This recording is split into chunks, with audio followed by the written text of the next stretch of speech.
beginning, because I think that the answer is important.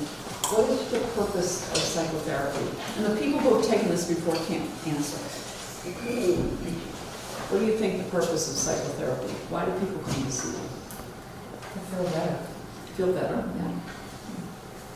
Anything else? Overcome something. Maybe overcome something. Say, It's like overcome something that they're experiencing or get past something. Thank you. the bigger picture of why they come. Psychotherapy reestablishes their power. When something goes wrong in their lives, which I tend to call trauma, it drains their power away. So just all that power goes down the drain. And you can see it, you know, people come in and if they've had a loss in their lives, for instance, it's like, you can see it in their faces. They just don't, they're not there. They're in the past with whatever happened. So when a baby is born, a lot of times, even though a baby cannot necessarily pick their heads up, or, you know, they poop in their pants, they have to go to bed, you know, everything has to be done for them, okay? But they are the most powerful person in the room. I went to see my first grandchild with my mom, and his parents were in the room. And we're all sitting around, and the baby's in the middle on the floor, and my mom and I started to chat. And the parents said, shh, the baby's sleeping. That baby was, so we all sat, four of us, for an hour, watching this child sleep. And, you know, trying to make the parents feel more comfortable. And if you haven't had children, you realize that you don't have to be quiet. By the third child they had, I mean, the other two were jumping over the baby, and we were hoping it didn't land on it. It was very different. But that baby was the most powerful person in the room. And that's, you hope, when they come into the world, that's what's going on for them. That they feel like they're being taken care of. So you start there, and then you start to get a little older, and you start to actually collect traumas.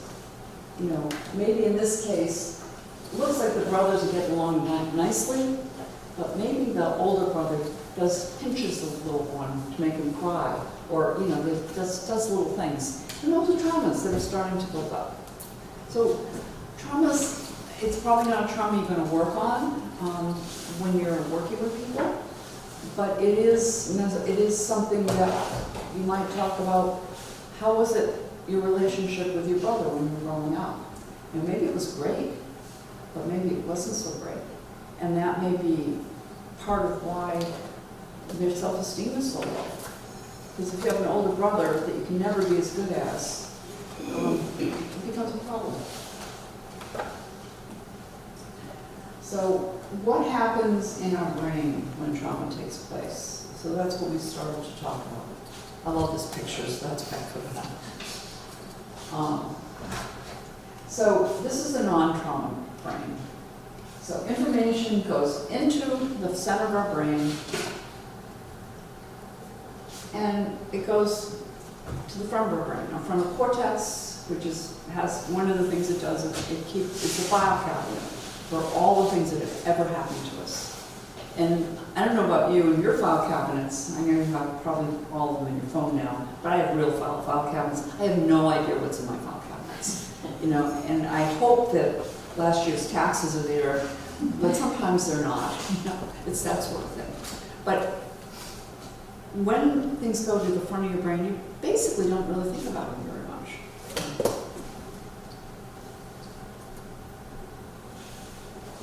So when trauma happens, it goes to the back of your brain, and the back of your brain only is your primitive brain. And your primitive brain is never really developed, and so therefore it's all in the present moment. So you have all this stuff in the back of your brain. You've probably heard people say, I put it on the back burner, which is another way of saying, I'll take care of it later. But unfortunately, today, there are so many, life is so fast that you end up putting a lot of things on the back burner with the idea you'll get back to it later, and you don't. And after a while, it becomes really overwhelming.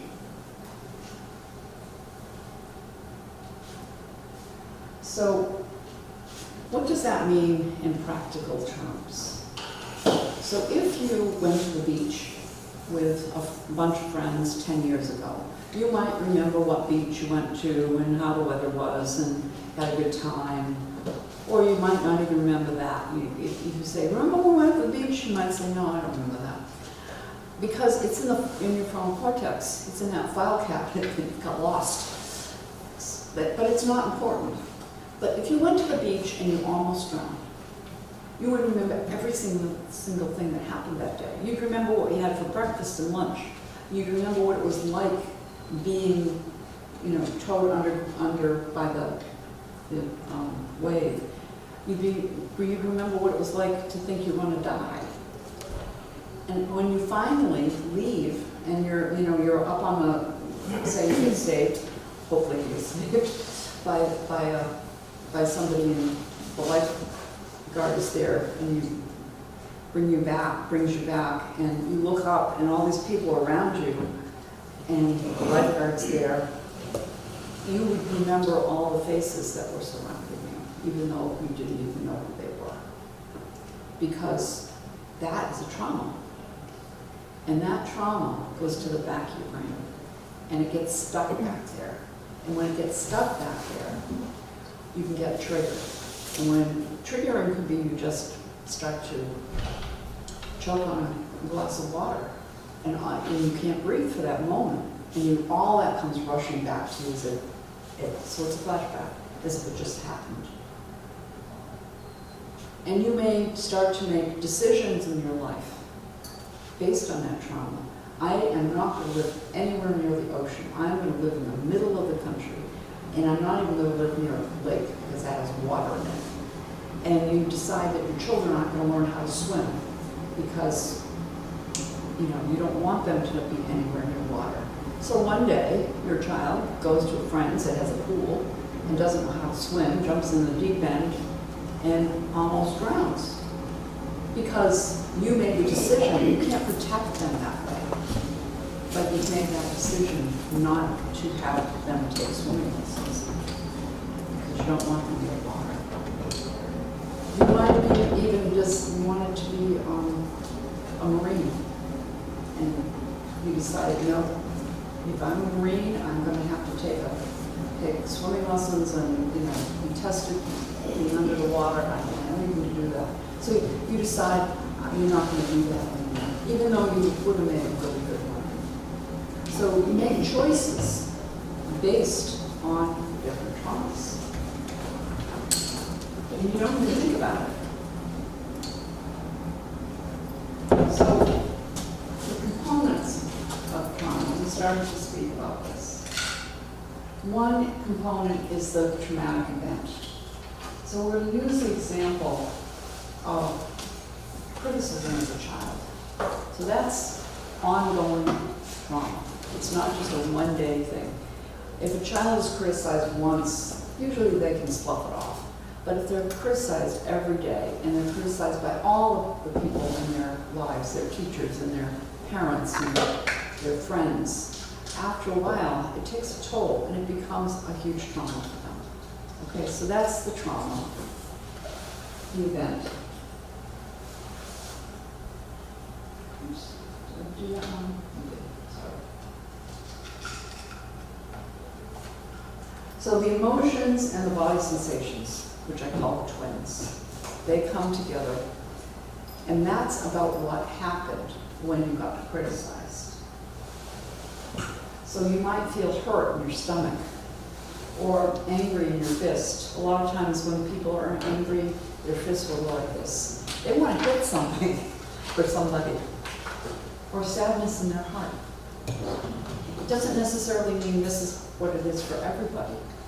but it's important to figure out where people are holding the emotions. Because where they're holding the emotions can tell them how they're feeling about things. Like with the almost drowning, you get near water and all of a sudden you're feeling anxious and your stomach is upset. And the anxiety comes from, I'm afraid I'm going to drown, I'm going to die. And it may just be when it rains you feel that way, water, you know. And so when you understand when it rains you feel that way in your stomach and that anxiety shows up, you can go, oh, that's because of that thing of almost drowning. And when you put those two things together, all of a sudden it's like, oh, I don't have to be afraid of the rain. Unless I'm a turkey and I'm looking up and drowning because I can't put my beak down and water comes in. Which turkey's not very bright. Anyway, and the fourth thing is probably the most debilitating. It's the negative cognition you start to build up about yourself. So in the case of being criticized, there's something wrong with me, obviously, because everybody tells me there is. I'm unlovable, I'm broken, I can't do anything right. Well, you start there as a child, and then each time that somebody criticizes you or supports one of these negative cognitions, you put it in there and say, oh, I knew it, that's true. And unfortunately, if something disagrees with one of those things, if somebody gives you a compliment, oh no, I can't, you know, that was nothing. Don't compliment me, I hate being complimented. Because it doesn't fit what you decided you are. So unless you get rid of the negative cognitions, you end up not just continuing to support those negative cognitions, and anything that disagrees with them, you just throw it out the window. So it's important to get rid of the negative cognitions. And when you get rid of the feelings and the word is in the body, that's what's keeping that trauma sticky. That's what keeps it stuck in the back of your head. When you get rid of those things, the negative cognitions are no longer sticky, and you can replace them with positive cognitions. But the trouble is, if, like in cognitive therapy, so this is a problem, I think cognitions are important to know, but in cognitive therapy, it's like taking a bowl of worms, covering it with whipped cream, and then saying, here, dessert, because you don't know the worms are underneath. But when stress comes, the worms come to the surface. And that's what happens with cognitive therapy, is you keep having your clients say, I'm a good person, there's nothing wrong with me, I'm lovable, and that's the whipped cream. But when push comes to shove, those worms of, I'm a bad person, I'm unlovable, nobody ever will love me, come to the surface. Does that make sense? Okay. So it's important to clear away the negative cognitions. Because if you don't clear away the negative cognitions, at that point, the worms come to the surface. You're not really getting rid of them, you're just covering them over. So the positive cognitions can be at that point, I'm fine the way I am. I'm lovable, I'm worthy, I'm good enough, and I am powerful. Those are really important.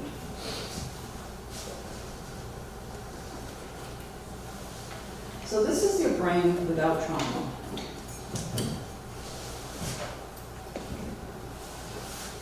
Brain without trauma. I love this picture, so I put it twice. So when you start to get trauma, you put it in the vacuum, your brain, back burner. And maybe, you know, you add another trauma on top of it. It's not necessarily the same trauma, it's maybe something else. More trauma.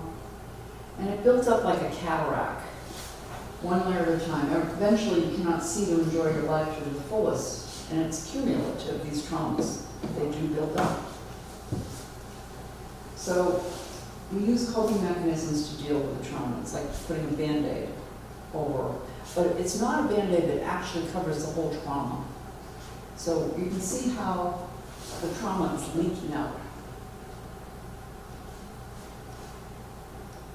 So you might use food as a coping mechanism, or shopping, or drugs, which includes alcohol.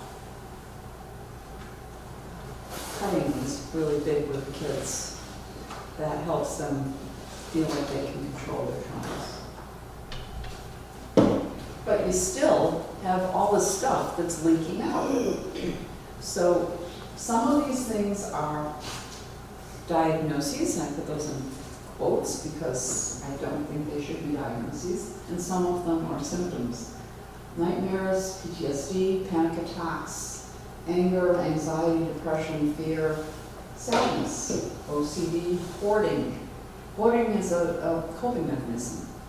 And when you get rid of people's traumas, they don't need to hoard anymore. Dissociation, thumb sucking. Sometimes you can see adults that will, do this when they get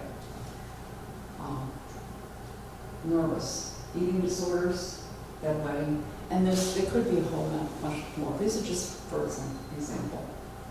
For instance. So trauma before general reprocessing. And as you do general processing, the trauma starts to shrink. And when I say trauma, it's all the different traumas. It's not just one trauma. If it was one trauma, people could deal with it. But as I said earlier, people start to have more and more traumas. And then it shrinks some more. And then it's not basically there. It doesn't need a coping mechanism anymore. And if you get rid of all the trauma, it's gone, neutralized. So the trauma has basically been processed. You're rewiring your client's brain. It's going from the back of your head to the front of your head. And in the front of your head, as I said earlier, it goes to the past. You put it in the past. It's in that file cabinet that you might remember. It's just a vague memory at that point. So I think of all those traumas in the back of our head as movies. So you've got the movie of being criticized as a child. You have the movie of almost grounded. You have the movie of being fired or losing your house to a fire, whatever your traumas are. So they get put back there.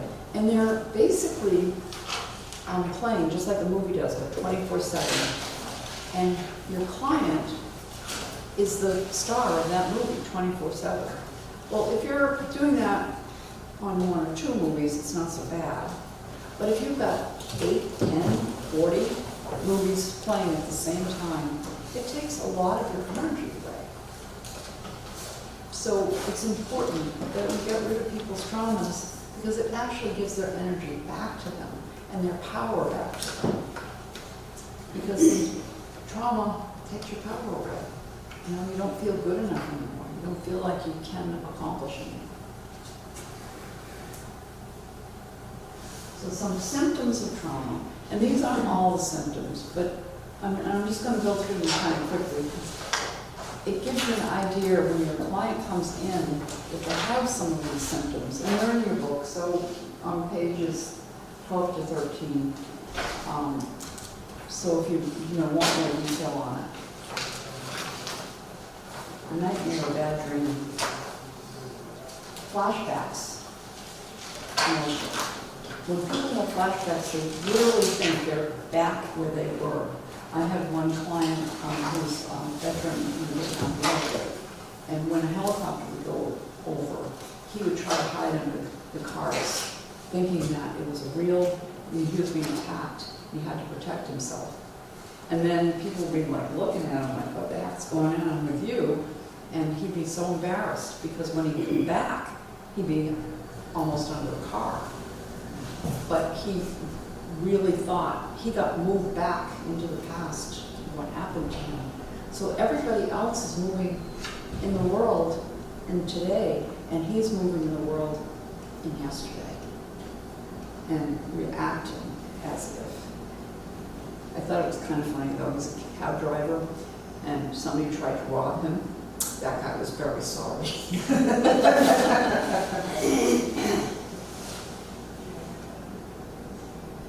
So depression, which takes on, looks bad, hopeless, lack of interest, numb, attached, isolated. All of those are symptoms of depression, but depression itself is a symptom of trauma. And I find depression is one of the things that goes first when I work with somebody with trauma. They stop being depressed. They get their power back, and it's like, oh, I don't even remember being depressed. Anxiety, stress, repetitive thoughts, overwhelm, can't sleep, unstable, and worry. And just for if you have clients that have anxiety, this is the anxiety finger. And if you squeeze it, it helps get rid of your anxiety. So, just so you know, it's just kind of a fun thing, just to hold that finger. You wonder what the middle finger is? Anger? Yes, anger. I think it makes sense. Anyway, that's just a quick thing. Terror, dreams, being terrorized, panic attacks, phobias are signs of trauma. Paranoia, startle response, just all the time. All those are signs of that terror, which is a sign of something happening that causes you to hurt your clients. I thought this was so cute. Hypervigilant, like these meerkats are like hypervigilant. This takes so much energy out of your client to be hypervigilant about everything that's going on out loud. And they may be hypervigilant about you as well. Dissociation, having some amnesia, not remembering, looking out the body, losing time. In this picture, she's there, but all the people around her don't count because she doesn't even know where she is. Suicidal or homicidal. That is a lot of times in trauma. People want to kill themselves because they want pain to go away, or they want to kill somebody else because they blame other people for their pain. I think a lot of the kids that are, or people, not just kids, that are doing the shooting these days have this problem. Minimizing what happened. Oh, it wasn't that bad. It was nothing, it's over. Other people have it worse. I love that one. Because it doesn't matter if other people have it worse. If you were molested and somebody else was raped, there's no comparison because it happened to each of you. You can't say, oh, the person who was raped, it was much worse than the person that was molested. It just doesn't work that way. Change your personality. People who are traumatized, their loved ones will repeat, will tend to say, their personality changed. They're not who they used to be. They are rageful or really sad, and they can't control it. They feel unstable emotionally. That's an inside job. And just weak. After this happened, after that car accident, I just don't want to go out anymore. I feel so weak. I have no oomph. Life is constantly seen through the eyes of the trauma. And that's something it's important to realize, that when somebody's traumatized, like the guy that almost drowned on the beach, he sees his life through that, and he makes decisions based on what happened. They stop lying because they don't feel good about what's going on for them. I'm not drinking. I didn't have any drinks at all. You know, it's that kind of thing. And it's obvious why. They can't focus on things. They might have been really good at their job, and then all of a sudden they can't focus. They can't stop crying. I hear that, especially from women, but also men. When men can't stop crying, it's even worse because they're not used to the whole idea of tears. They get agitated, they get very secretive, keep things to themselves because they're so afraid that if they say anything, they're going to be blamed. A lot of yelling, that goes back to the anger, withdrawal, so they feel isolated. You know, they don't come out of their houses and they feel isolated, and they isolate themselves. They feel like a victim, and they are kind of a victim of whatever the trauma was, but they don't have to be a victim. When they get their power back, they're not a victim anymore. And just a general numbness, like they don't want to feel anything, because that feels better than nothing, or feeling bad. Why keep it a secret? So this is particularly true of women who have been sexually abused, or men as well. There's a lot of shame around it. They're afraid, they judge themselves. I should have been able to fight this, you know, they're 110 and this high. I should have been able to fight that big guy off. You know, I took karate. No. And if you don't even realize it's coming at you, you don't even have a chance. But most likely, you're not able to take it out. It's too painful to talk about. That's one of the things I find with the MDR was when you're looking at everything at once, it is painful to talk about. And what do most therapists want you to do? Tell me what happened. The more you talk about it, the better you feel. The more you talk about it, the deeper the rut is, and the worse you're going to feel. It doesn't actually work that way. Talking about it more is not useful, in my opinion. Too many feelings. You know, they're angry, they're sad, they're ashamed. They're just, the feelings are all over the place, and they're deep. Overwhelmed, everything's overwhelming. They can't work anymore because it's too much. And other people's opinions. Everybody seems to have an opinion about what's going on here.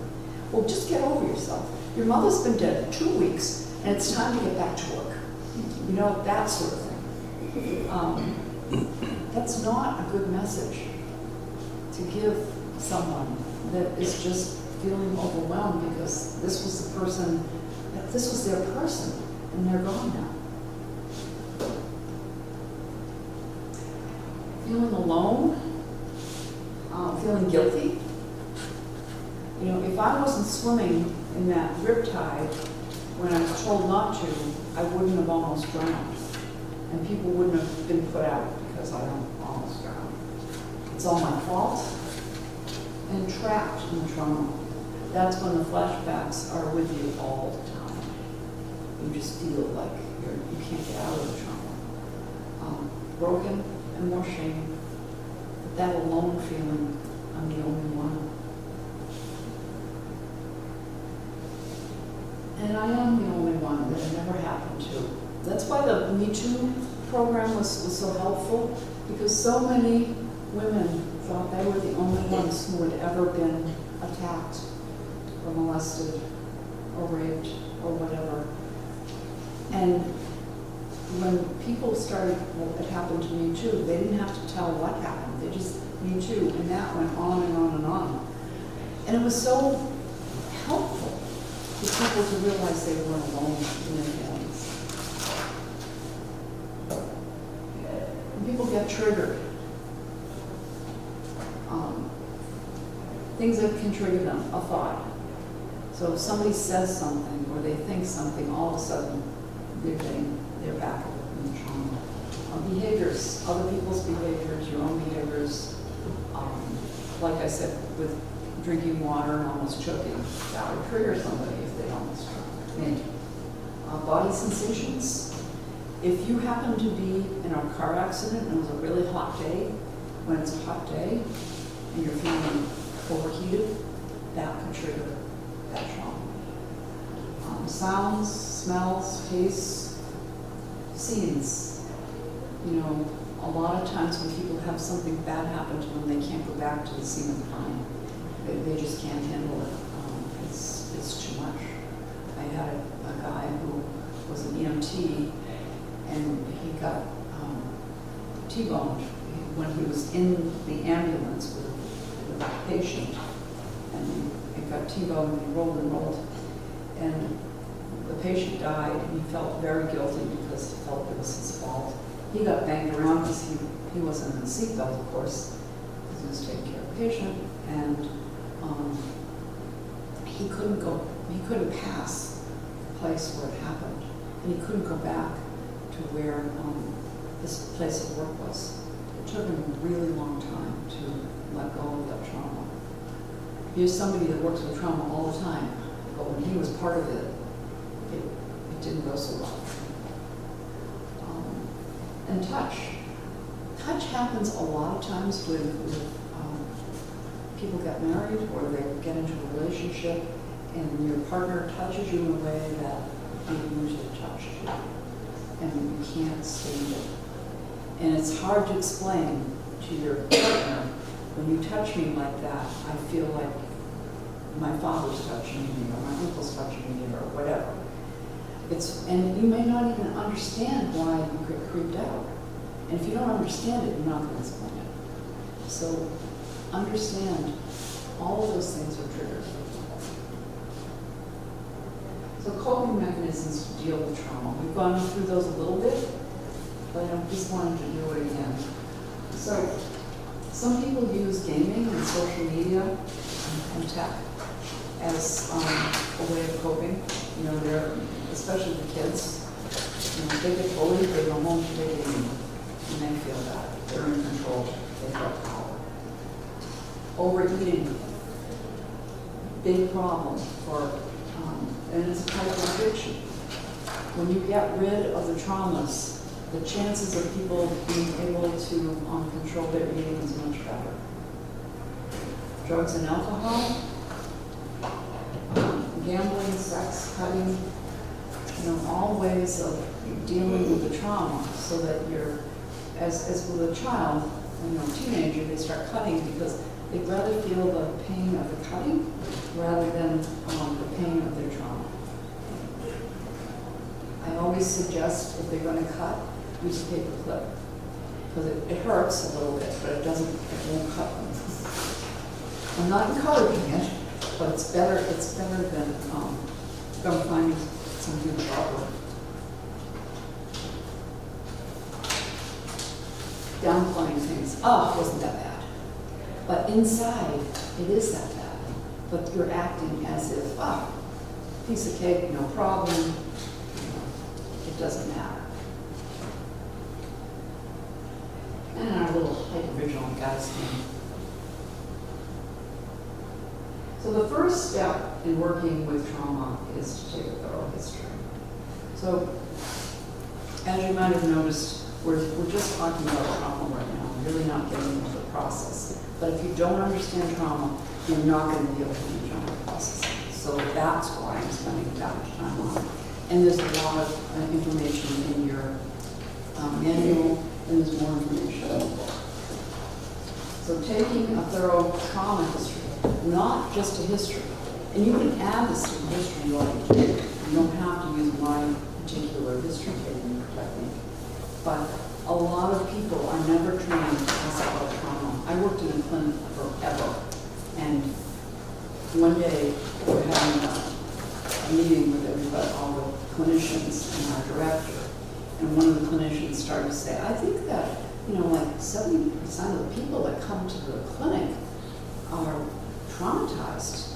And he started to say something, and I said, no, I think that's incorrect. I think 100% of the people coming to the clinic are traumatized. And what he was going to say is, 70%, that's ridiculous.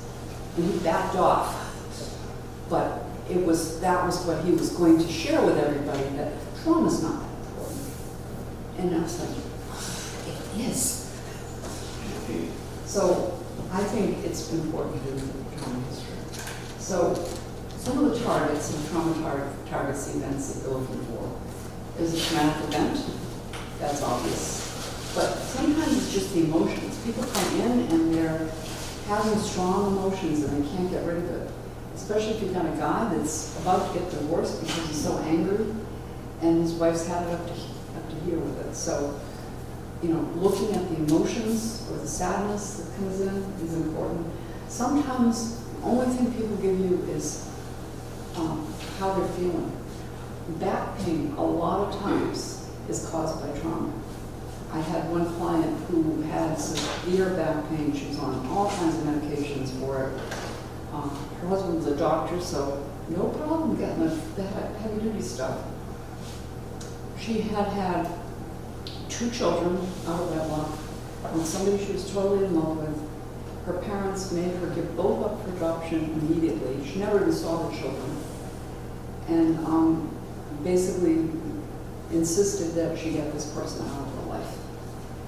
She never told anybody except her husband that she had the 2 children. Her kids didn't know that they had siblings out there someplace. And she felt so guilty and so bad about it. I think it was in her back. And when we cleared that trauma and she was able to go looking for the kids and tell her kids about them, and start talking about it, the back pain went away. Now, I'm not saying everybody's back pain or whatever pain they have is based on trauma, but if you get rid of the trauma, the chances of them having less stress is going to help with whatever pain or discomfort they have. And the negative beliefs. Sometimes you can target those negative beliefs. I'm not good enough. That's a very popular one. Or I'm unlovable, or nobody wants me. A lot of times when you're a baby and you're born into a situation where the mother really just like a surprise baby and they didn't really want you, the baby knows that in uterus and comes into the world feeling unwanted. Even if the mother never said, I don't want you. When you're in uterus, you are the baby, you are the mother, and you're everything your mother knows, you know. And I've had people get rid of that feeling. That's like a miracle. They feel so much better. They never understood why they felt so unwanted. So you're looking at those. And I know that there's a lot up here. It's in your Clip 21 in your book, so you can take more time. I just want to emphasize some of the things I think are really important. I always ask about their religion. I know it's not PC to do that these days, but a lot of times religion is the trauma that they're carrying with them. Especially if they've been told they're no good or they're sinful or they're whatever since they were little. That's not helpful in being a very put together person. So asking, and I've had, it doesn't happen as much anymore, but older clients that have gone to Catholic schools and been beaten by the nuns, that just didn't make them feel so good about themselves. So I asked, did you go to Catholic school or religious schools, and how to go? I don't say it was probably awful, right? I just say, you know, open and ended. How did that go? So that's how, you know, I think it's helpful.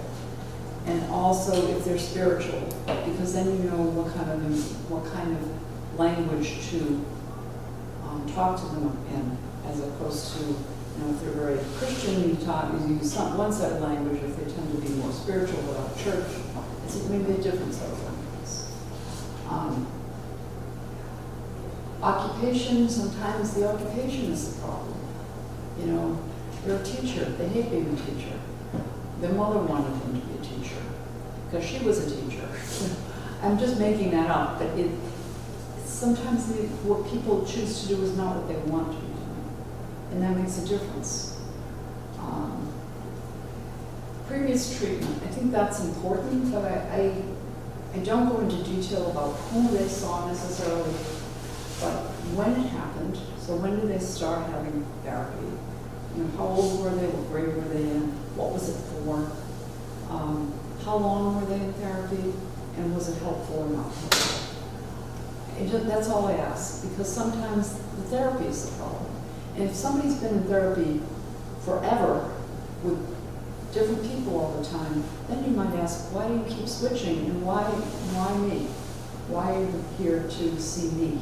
Because you want an honest relationship, conversation about it at that point. So that's, I think it's helpful. Otherwise, you may just be one more peg in the board of therapists. But if you actually say, what do you want to get out of therapy? It's a nice time to have that conversation.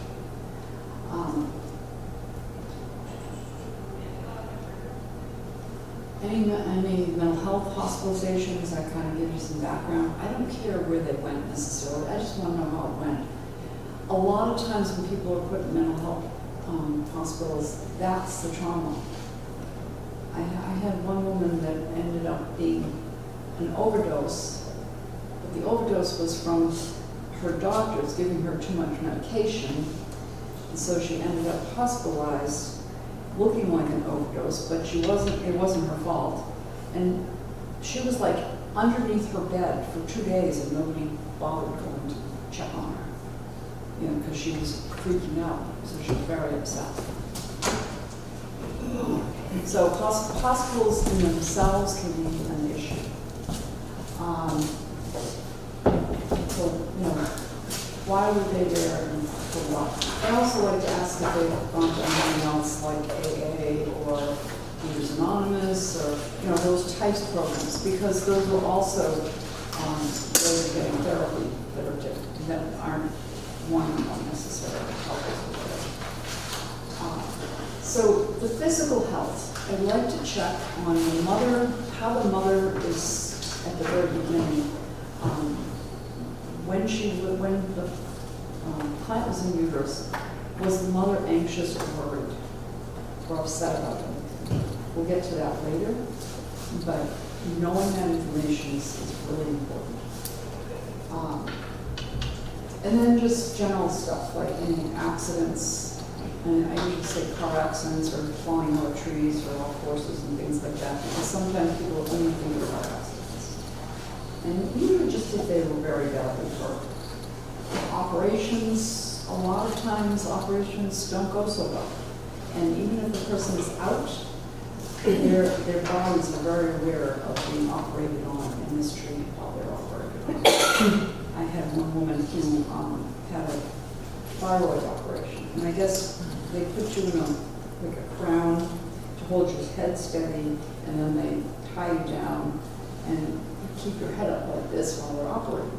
And she was very big busted, and they were using her chest as like an operating table to put the tools and stuff on, and they were making rude comments about her the whole time. Now she's out, but when we went back and did the trauma work, she remembered all of that stuff, and we cleared it, and she felt so much better because she was really abused while she was under the knife. Pretty bad. And it's not like she's going to go back and sue anybody. It's just that she needed to get her power back, because it was very disempowering to be tied down and have that happen. Miscarriages and abortions. I have a protocol to work with people on miscarriages and abortions to help them release those things, because there's no Hallmark card for that. You have an abortion like the woman I talked to you about earlier, and it's like she went back to school that day. She had the baby, went for adoption, and she went back to school as if nothing had happened. And people don't usually know what to say. You know, you had a miscarriage, you had an abortion, you lost a baby later. They don't know what to say, so they don't say anything. So you're left there feeling all by yourself, and like you're the only one this has happened to. I mean, I think between 40 and 50% of women have one or the other happen to them. So it's not as rare as people seem to think it is. So the protocol I have helps people let go of that. And so it's not a trauma anymore. Chronic pain, like I said, sometimes chronic pain can be caused by a trauma. Allergies, chronic illnesses. A chronic illness is traumatic into itself because it stops you from having power. You know, and you're not able to get up and do like everybody else. And head injuries. Head injuries get missed a lot. And the joke is, so did you ever have a concussion? I can't remember. You know, so they don't know. But a lot of times I'll ask if they were, did a lot of sports. And if they were a football player, they can pretty much guess they had a concussion. But even the soccer players, it's easy for them to be concussed. So that is just information that helps you understand the way the brain doesn't work. So to speak. Sleeping, nightmares, bad dreams, or insomnia. I love it when they tell me they're having nightmares because when they're having a nightmare, it's their back of their brain trying to take care of one of those things, and it gets halfway there, and then they get so scared, they go back to the beginning. But they're working on it, so it's like almost there. So it's a good place to start with people with gentle because they're already decided that's the good thing to work on. And with a bad dream, I call it reoccurring, so it goes in a circle. They have the same dream over and over again. They wake up, they go back to sleep, there's that dream again. They're still trying to work out whatever the problem is. So it's a great place to start using gentle. And if you're doing things, working with each other, that might be a nice spot to start. The insomnia is different. I think as people feel more comfortable in their bodies, the insomnia tends to go away. But I don't go directly to insomnia. But it's good to know. Appetite. I just asked if there's been weight loss or gain in the last year. It gives me an in to talk to them about any eating disorders without saying, do you have eating disorders? You know, which can be shaming. But if they say, oh yeah, I gained a lot of weight, and then you can say, oh, is this an issue with you up and down? Have you ever had bulimia or the other one, I can't think of the word. You know, loss of weight, trying to control your eating. Either of those. But just by saying, have you had any weight gain or loss, it's a nice opening to not shaming them, but having a conversation, perhaps.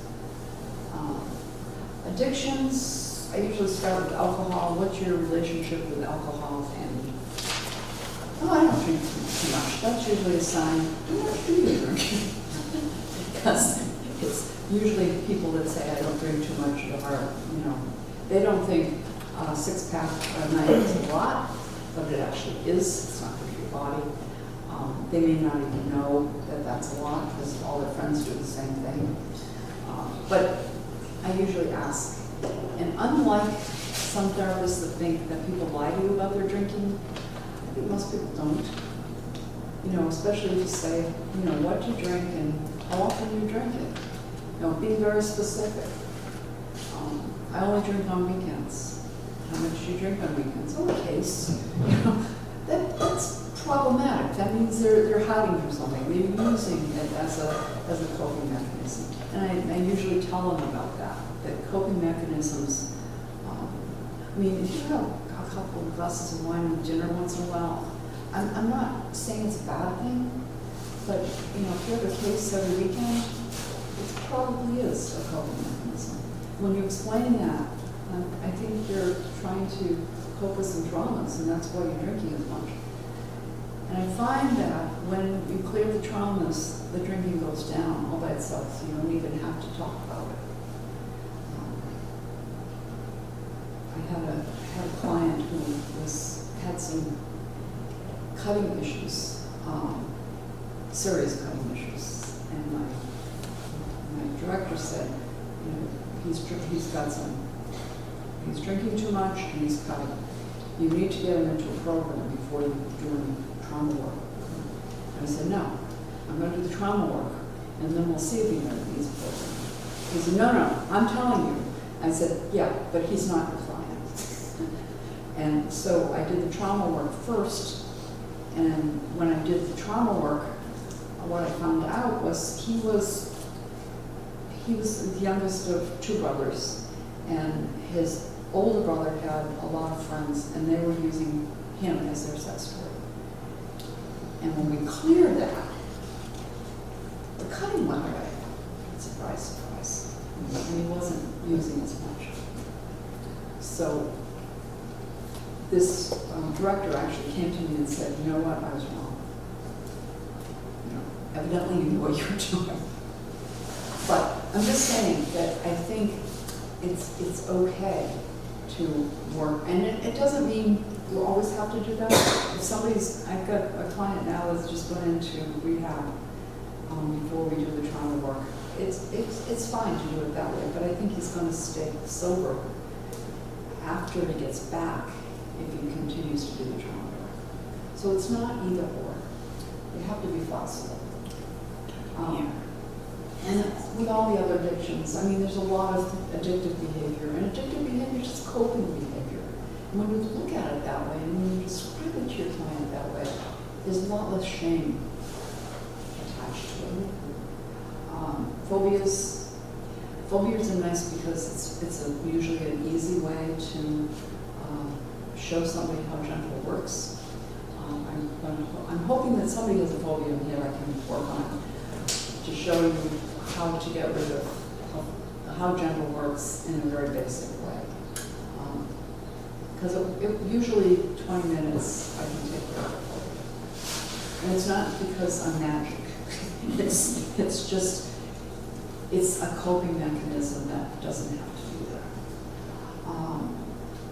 Medications, I usually just ask what they're on as far as psychotrops are concerned. A lot of times they find they're on too much stuff. They're using that medication to get rid of their anxiety and their depression and their this and their that. And when they over-medicate, nothing's working very well. So it's just good to be aware. The goals. What do you want to see different in your life when you're done working with me? It's a different way of having a goal. You know, I want a new job. That's not what I'm looking for. I'm wanting to know, you know, do you want less depression? You want to work on your OCD, your relationships with everybody, your anger, all of those types of things. Make good goals. And I leave that very open-ended because then you get, I had one guy say he wanted a better golf game. I wrote that down and thinking, oh, that's a stupid way to write down. But he ended up with a better golf game because he was more relaxed. And he was very happy. So, you know, when you're looking for goals, you have to kind of help people. And sometimes people have goals like this, and sometimes they have 3 goals. It doesn't really matter. Once they give you the goals, I ask them to rate them 1 to 10. 10 means are very important to them, that they want to get rid of those things. And if you it's on the priority list, you have as many 10s as you want. And a lot of times people have 10, 10, 10, 10, 10, and that's fine. When I'm done working with them, or I'm getting toward the end, we go over the goals again to make sure that I'm doing for them what they came in to get done. Because I think as therapists, it's really easy to go into the weeds and end up not going anywhere close to what they came in for. So this keeps me honest in finding the goals that they're going for and keep going back to those goals to see. So then I'll ask, I'm looking for them to, so one is it's gone. They're not depressed anymore, for instance. A 2 or 3 is probably normal for most goals. You know, they've got a little anxiety when certain things come up. but they're not anxious all the time. That sort of thing. So I'm looking as a therapist for a 1, 2, or 3, as opposed to, if I was looking for them to be perfect, I think that would be unfair to the client. So that's what I tell them when they give me their ratings at the beginning, and then when we go back. And it's so nice because if they've gone from a 10 to a 3, they're so proud of themselves, and they should be. But they're honestly feel so much better, and it's kind of concrete for them. I had one woman, she came in, George, he's horrible. I hate George, I can't stop thinking about George. He took all my money, she would have gone on forever telling me how bad George was. And so we took care of George as a trauma eventually. And when we got to the end, it wasn't the only thing she was working on. We got to the end, and I said, so how do you feel about George now? She said, George? She couldn't remember who George was. And I said, he's the one you came in with to begin with because he took your house and blah, blah. Oh yeah, I haven't thought about him in a long time. I knew we had been successful with George. But she knew how far she'd come because that's all she could talk about. And it was really getting in the way of life. So that was the goals. And any questions so far? Kathy? So, doing gentle as a whole thing with the patient versus somebody who says, I've got a therapist, but they just want me to do a little bit of EMDR or gentle, and you're zapping a couple of things, and I'm just how to differentiate that, because it's great to have this whole picture, but sometimes they just want 4 sessions or something. If somebody comes in to see me and they already have a therapist, I say, you're here to do trauma work. And we're going to look at what kind of trauma work you need to do. If they come in for a car accident, I will treat them just for the car accident. But usually, okay, so if you're in a car accident and you get really upset by the car accident, most likely you had another car accident or something else similar that is on top of it. And if you don't take care of the previous one, then the next time they have a car accident, which they will, they're going to get upset about it. So it's important to flow back and take care of all of that. So I treat them as if they're a new client and go through whatever I think needs to happen. And I think, so what I just went through with you usually takes a session, maybe not even a session, depending on, some of the answers. But I think it's important. I think he was a 4-year-old, and the mother said there wasn't anything that serious. I took up the intake over the phone because she couldn't come in, she had kids. I was trying to be nice.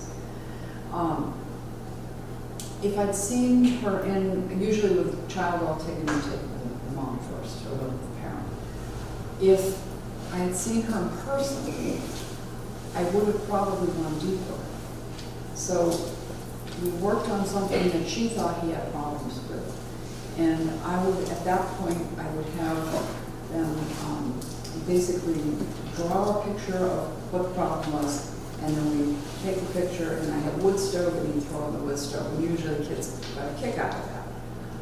Well, this kid was doing really well on what we were working on until we threw it in the wood stove, and then he freaked, and he kept freaking out at her, and she blamed me, and I said, has he having trouble with fire? She says, well, when he was little, he rolled into a campfire, but we got him out before he got burned. But it scared him, and nobody ever gave him any credit for the fact that rolling into a fire is not your favorite thing to do. So I learned from that, Kath, that it's important to be thorough, because if I was more thorough with that child, I would have realized that had happened, and I wouldn't have had him throw the stuff, and I would have processed the campfire too. So I think you can get yourself into trouble if you're not thorough. And we're working on some tough stuff. This is some stuff that people have never told anybody. And what I try to do with the intake is go there and just kind of, in a very gentle way, they don't have to go into the weeds, they don't have to tell me a lot. You know, when we get to the part about sexual abuse, it's just who, when, and what happened in one sentence. Because I don't want them being re-traumatized by the story. That answer your question? Anybody else? So I also find a genogram. Everybody knows what a genogram is? Everybody doesn't? Okay. I find genograms are really quick ways of taking, finding out who the players are for one of them, but also, you know, finding out if there's any depression or anxiety, any kind of mental health on either side of the family, or if there's any drug or alcohol abuse on either side of the family. A lot of times it gives you a pattern of what's been going on. So if you grew up in an alcoholic family, chances are very good that you either become an alcoholic or you marry an alcoholic. And when you show that to people, it's like, oh, that makes sense, you know, all of a sudden. How long people are married, why they separate, or why they get divorced. I usually ask them, do you know why your parents got divorced? Just one sentence, please.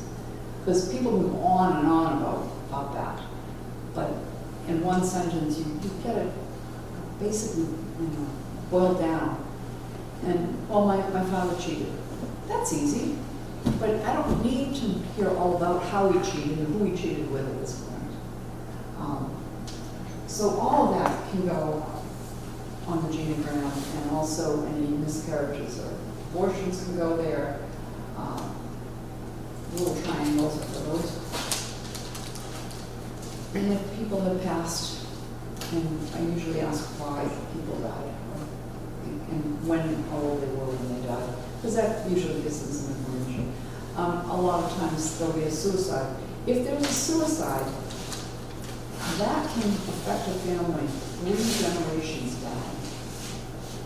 So that can be a trauma unto itself, because it gives permission for all those people to say, well, if it's not working, I'll just kill myself. You know, it's almost a permission-giving thing. Well, you know, Grandpa George did it, so, you know, it's okay for me to do it. Most people don't realize how traumatizing for an entire family that is, and sometimes for an entire community. I mean, especially when it's a child committing suicide, and everybody in that school is affected by it, even if they didn't know it. Any other questions on the genogram?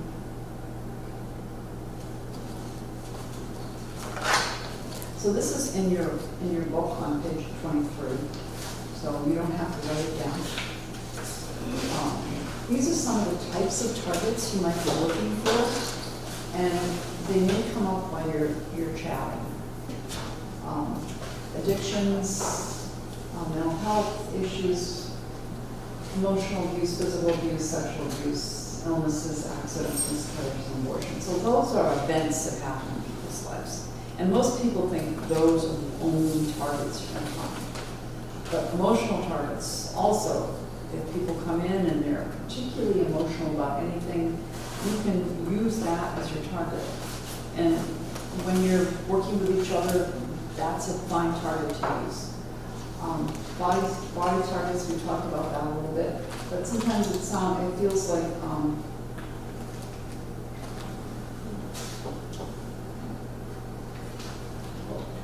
soreness. I thought it's the sorceress. I'm thinking, I didn't want to work with sorceress.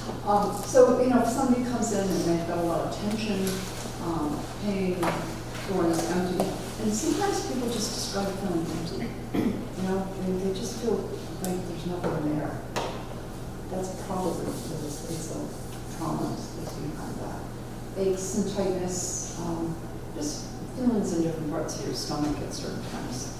like, you know, when it rains, maybe feeling in your stomach, because that was when an accident took place.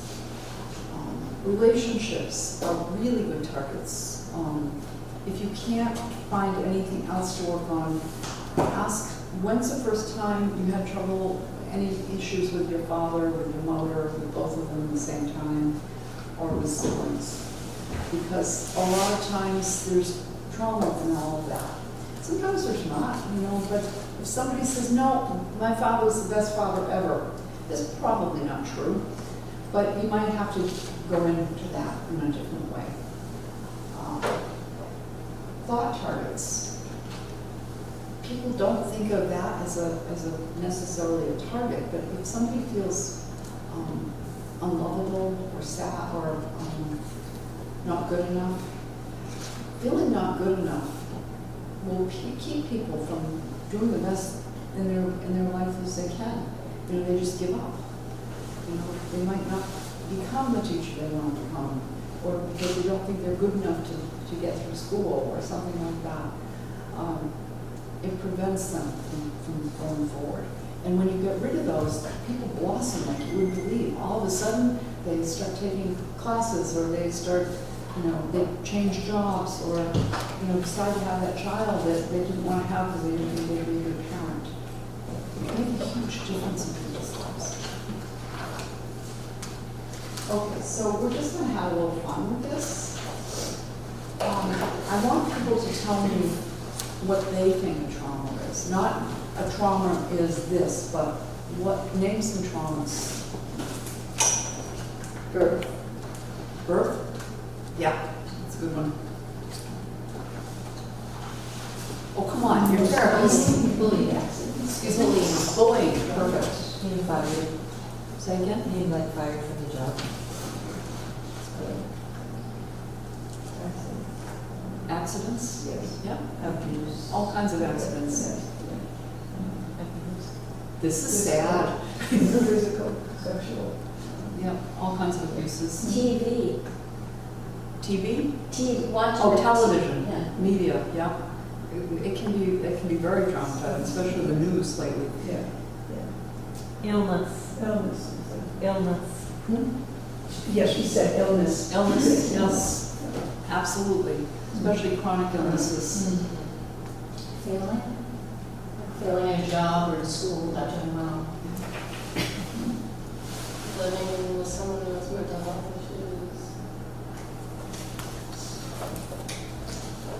All right.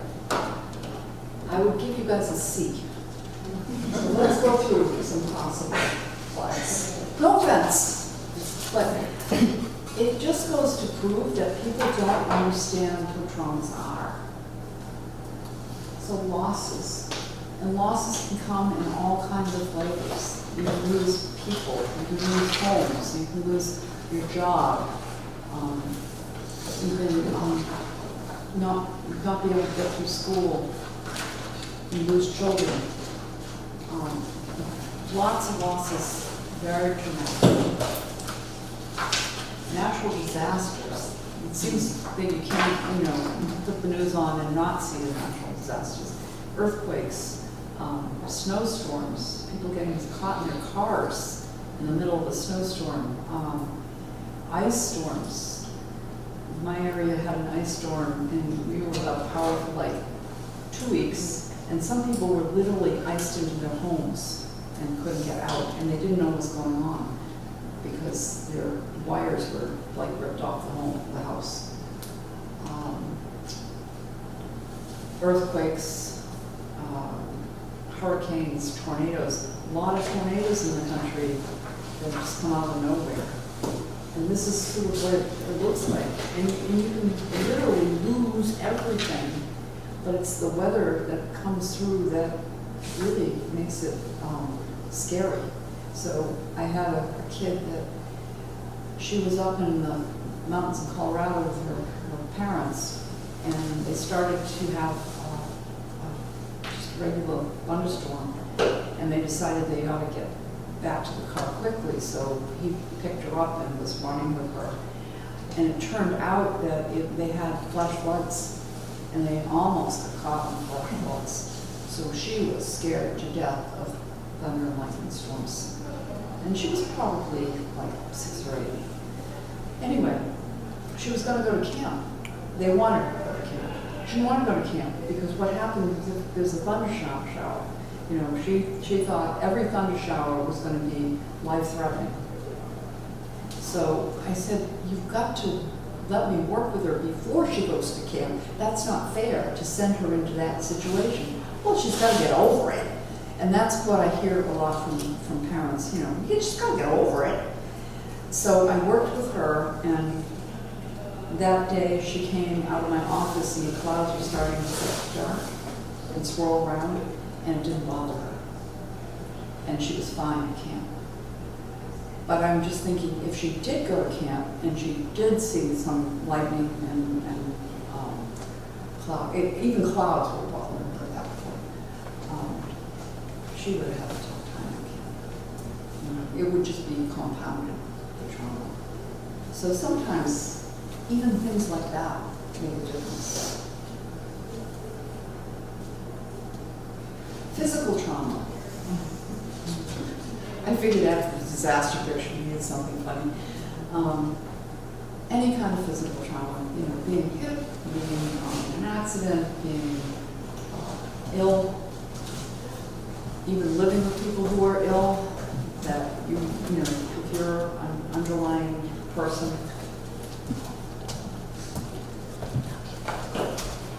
I wish I had a picture of everybody going under that camera so nicely. Anyway, there's a lot of different types of physical issues. And I mean, it can be had to do with pets too. Media abuse, you know, being bullied on media, hackers. Hackers can cause trauma. You know, you don't even know where it comes from, and just all of a sudden your bank account's gone down, or I haven't hacked into Netflix, and I was then watching Netflix in French. My French is not that good. I just got rid of the Netflix. But I'm just saying that there are things on the media that 20 years ago would not have been a problem. But also with media is the news, you know, the everyday news. I stopped watching the news during Vietnam in the 60s, 70s, because it was too much for me, and I've never gone back. But a lot of people are finding watching the news, it's all the bad stuff. I mean, it hasn't changed. Social abuse, bullying, you know, coming into a group of people. I was at a party once, and I'm talking to a group of people, and I called somebody over because we were talking about something I knew she might be interested in. And she stood in front of me, turned her back to me, and now she's talking, and I'm out of the circle. I mean, I didn't find it traumatizing. I found it rude, but I think a lot of people find that traumatizing. You know, being kind of taken out of that circle. And I don't know if she did it on purpose or not. I'm not saying one way or the other, but I think sometimes that happens. You get, you know, you're in the circle, and then you're not in the circle, whatever it is.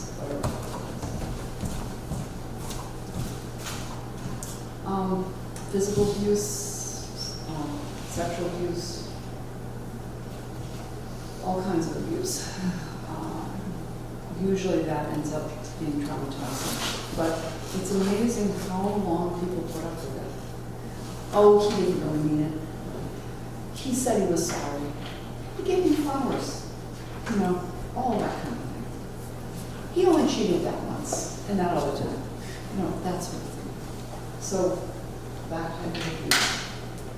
Financial woes, and that seems to be getting huge, where our money is worth less and less. It's just kind of going down the drain. Losing a job, gas prices going up, taxes going up, everything going up. All of that financial stuff can really be traumatizing. And personal disasters, you know, losing your home, losing your parents, and all of a sudden you're on your own. Just those types of personal disasters. And these are all in more detail, anyway. Not fitting in. And I think there are a lot of children today that don't feel like they fit in. You know, they're too much this, or too much that, or too loud, or too soft, or whatever.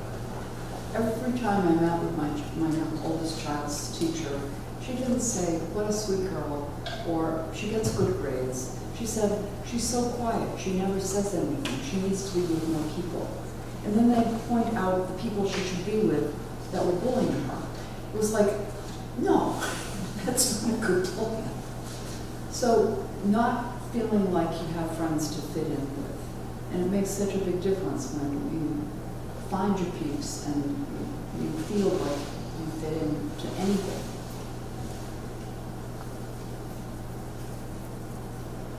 And poor parenting, just being critical, always picking on your child, finding their faults all the time, punishing them all the time, even if they didn't do anything that bad.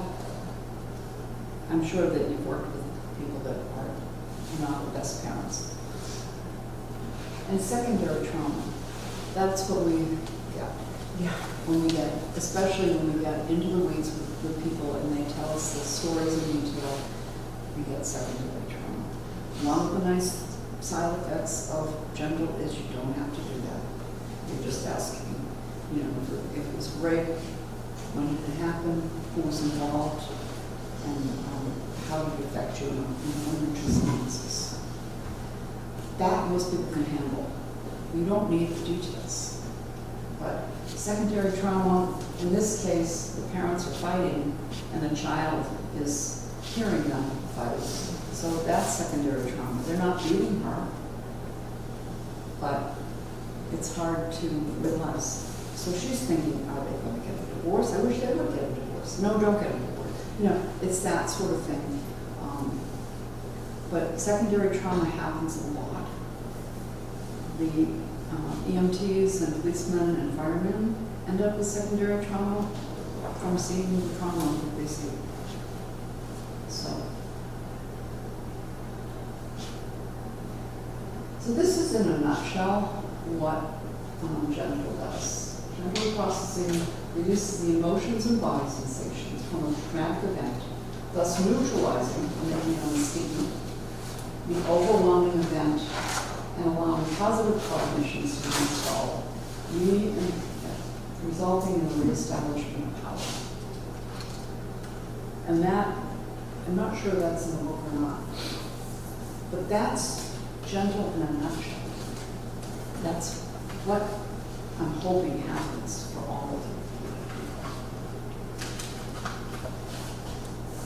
So, the traumatic event, the emotions, the body sensations, and negative beliefs. I keep repeating these because I think it's important. It helps you find the problem. When that's done, the positive cognitions can be installed, and the result is the empowerment. I thought that was a really good description of empowerment.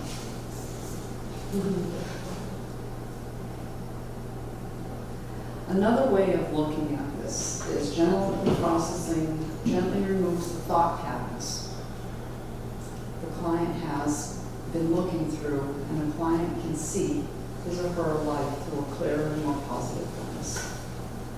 If any of you, a lot of you I see with glasses, you get to the point where you can't see out of your glasses and you get a new pair of glasses, and all of a sudden the world is like brighter and more clear. It's that kind of feeling. And when you get rid of people's traumas, all of a sudden the world feels brighter. I even have my clients describe when they come out of the session, wow, everything looks so bright and positive. So I want to talk a little bit about the advantages of doing genital processing, and then we'll take a break. And then I want to get into what it actually is. I'm hoping you're curious by now. So one of the advantages of general processing is by its very nature, it keeps clients in their comfort zone. And this whole thing is on page 24 and 25, so we don't have to take that time. So,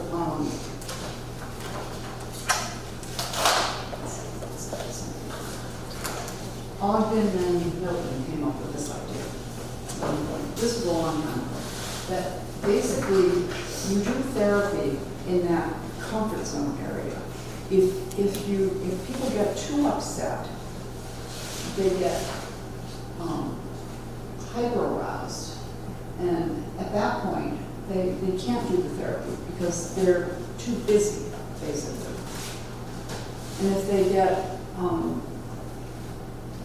they also get upset, sometimes they get hypo-aroused, which means they basically just not, they're not there.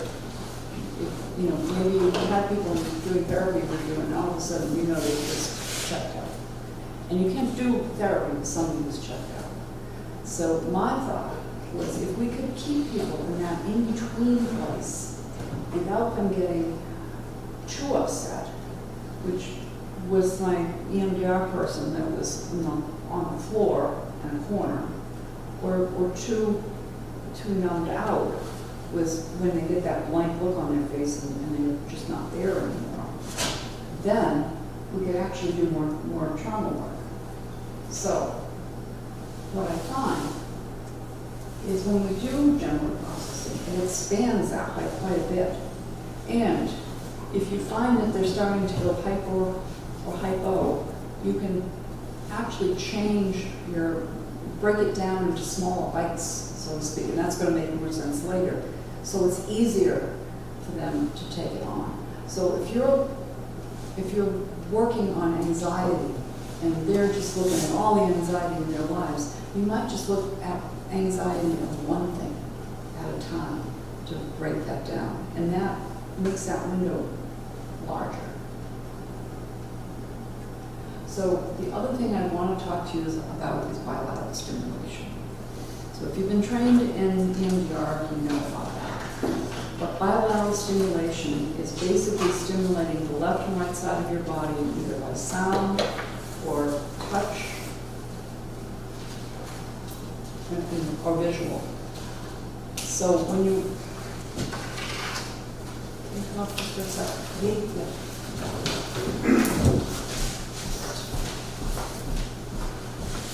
So what visual looks like this, so watch my fingers. See her eyes are going back and forth. Just try. So that stimulates the left and right side of the body. Now if I'm tapping her back and forth, you know, the same thing happens. Or if I'm doing this back and forth, sounds back and forth, the same thing happens. What that does is stimulates the left and right side of the body. That stimulates the left and right side of your brain. When the one side of your brain is your emotional, creative side, one side is your logical side. Most of the time, you're on one side or the other. Right now, you're probably on your logical side, unless I'm traumatizing you, and then you're on the other side. So when I do any of those, it brings both sides of the brain together, and it helps while you're doing therapy for your logical side to help your emotional side deal with whatever comes up. So both of them together. So there's another way you can do this, and I do this with kids. I don't usually do this with adults, so if you face me. This is called the slap method, and it doesn't look like this. All right, so I'm just going to move my hands, and I want you to just slap me gently. Okay? Okay.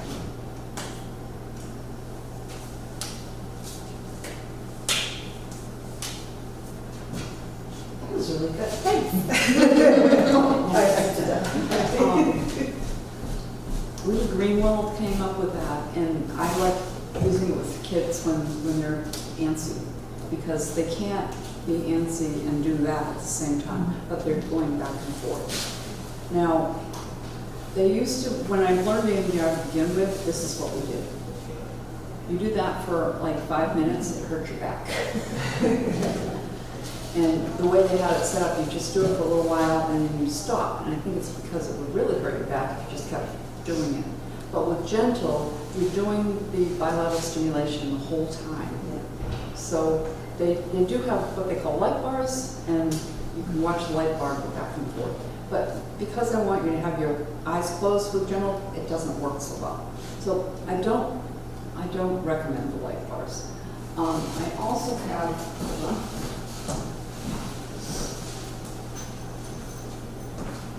Well, what we call tappers, which is what you'll be using. And when I turn it on, it goes back and forth, and these things go back and forth. So you hold these things, and it goes back and forth. The holding of it helps you do the touch back and forth. Now, as far as the sound goes, some people like the sound. You have earphones on your people, and you plug it into your phone or whatever you plug it into. I don't do the sound because it's too complicated for me. But, and a beat will go back and forth, or you can play music that goes back and forth. David Brand came out with some music tapes that go from one ear to the other. And you just play it, you know, in the background quietly. And I've heard that it works really well with gentle. So either any of those can work. And these things cost a little over $100. Yeah, 120 or 130, yeah. And they're good for probably 2 or 3 years, depending on how much you use them. I've had mine actually for a really, really long time, but I don't use them every single day. So I've had mine for almost 10 years. Sometimes they last longer than 2 or 3 years. I'm just saying. I tend to go through these kind of rapidly. And you can just replace the wires if you need to. The boxes do tend to last for quite a while. The sound you can get basically on your phone and go back and forth, or on your client's phone. So you probably wouldn't recommend doing this on telehealth, right? More in person, especially if you're going to use tappers or... I like this. Some people like the sound. I wouldn't recommend the bar. Mm-hmm. Oh, So- in telehealth? Yeah, telehealth. So, yeah. Telehealth doing Yeah, this. I have them tapping on their shoulders and I can Yeah. see it. I was gonna, What I found, and this might be different for you, Diane, Okay. I try to have them come in at least the first time, because I feel like it's really powerful with the tappers. Yeah. And what I find for people at home is that a lot of times they have distractions. They've got a dog, they've got kids, they've got something that makes it so it's hard for them. So if at all possible, I definitely prefer it in person. The other problem is that they're tapping and then they stop tapping. Yeah. And because like you get so into it, you lose the rhythm or you stop. And so I have to be like, keep tapping. Or like, you know, and so if they can keep doing it, great. But if they can't, then I try to have them come. Yeah. Yeah. And the tappers are so powerful because I actually have them set the tapping. And a lot of people like it faster or harder. Yeah. And so, you know, than they would actually do on themselves. Yeah. So whenever possible, I really prefer it in person. But that's just... So I know with Amy, they can do the light. Yes. And, you know, it can still work very well on the screen, Yes. but this seems I probably misunderstood your question. So I mean, during COVID, I work with people, and I have people I've never met.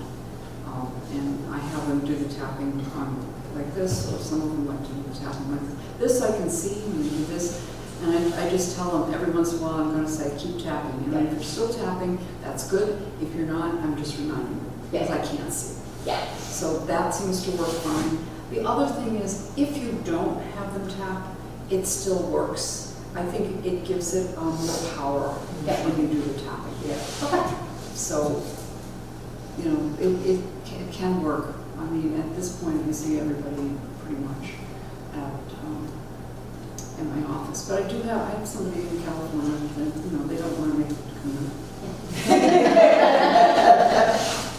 So, and as Tia was saying, you can control how strong the pulse is and how fast it goes back and forth with these boxes. And I always give the boxes to the client to be in charge of, because I think it's one more way you empower them. In the NPR, they insisted on the clinician be in charge, and it was mostly so they could turn them off and on when they wanted to. But I did an NPR with a clinician, and I wanted to have control of my box because that's how I do it with my clients. No, she wouldn't let me. It's just so annoying because I just get into the process and she'd stop and ask me questions. And I was like, go away, let me do this myself. But anyway, I think basically, I think it gives it a little bit more power to bring in your whole brain. And some people are so sensitive, even if you turn it all the way down, they can't stand it. Yeah. And, you know, if they're in your office, they can hold them in their hands or they can put them under their thighs. I had one guy put them in their socks and but he left with these things because they come off. So I'm like looking all over for little paddles, and he came back next week and said, hey, I brought these with me. Okay. But anyway, just, does that answer your Yeah. And thank you for, I just turned out my hearing aids now, so I should be able to hear. I was just gonna say, I used to tape them to little kiddos' shoulders, and they could play games and stuff, and act it out with the dollhouse and stuff with the puppy. Oh, that's great. Perfect. Yeah. That's great. That's a great idea. And you have to understand, you can't do this wrong. There's lots of different things that you can come up with, like Kathy's creativity and your creativity, because I think and it doesn't have to always be the same way.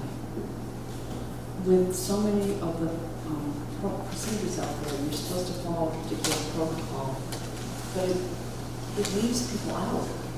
You know, some people aren't, they need to be able to do it differently. I have clients, and I have ADD myself, so my clients and I that have ADD, we tend to like it a lot harder and faster. And clients that I have that are very traumatized and or more on the sensitive end of things, like it much softer. And so I really love having people pick it themselves. And I always love when a client comes in and the person who's done it before them is the opposite of them, because they're either like, whoa, or, you know, it's always so fun because we can always say, you know, everybody likes it different, and it's really great to be able to have that conversation. Yeah, it really is, because then what you're teaching your clients is that it's okay to be different. Yeah. You know, it's okay to have, just because it works this way for somebody else, it doesn't necessarily have to work this way for you. And you still get the same results. Yeah, you know, I'm having a revelation right now. Yeah. Yeah, when you're asking about types of traumas. I started with the MDR years ago and had a very bad experience in doing it. Mostly just similar to what we were talking about, you know, like an hour or so ago. And then when you came along with your gentle process, and I was very interested in it, and the technique as it differs from EMDR, because as we know, it can be too traumatizing. So I'm realizing that I'm still somewhat traumatized by what I witnessed. It just occurs to me, because I'm still, I do trauma work with clients, and I'm still hesitant with using this, I mean, even this technique. You know, So a lot I of would times. suggest Yeah. when you work with somebody else, Yeah, work on that. yes, no, Because it that's just- perfect. It was like, oh, Wow. because I've always wanted to make more use of this But it technique. is really scary when That's you right. have that sort of reaction from That's people. right, it was, yeah. And I find that with gentle, I very seldom have an reaction. And Yeah. if I do, Yeah, I just, you know, turn it down a little bit. right. Well, that's what scares me, has scared me with telehealth, doing telehealth, and clients having an reaction, Right. and you're not there with them. Right. Yes. Thank you so much for sharing that, that's Well, powerful. it's just, like John's on Marblehead. Yeah. Thank What a you. good group. Well, And you can definitely Real build smart. on that, We gotta that's be, powerful. yes, and we progressed to a big. So Is that? She has to progress to a B. If we progress from a C to a B from earlier. Well, maybe. So does that, the bilateral stimulation, does that make sense? Okay. I just want to make sure I threw that in. And there's also something in your book about that on page 19. All right, so we're going to take a break. And then we're going to start talking more specifically about what general processing is. So, get some coffee or tea or whatever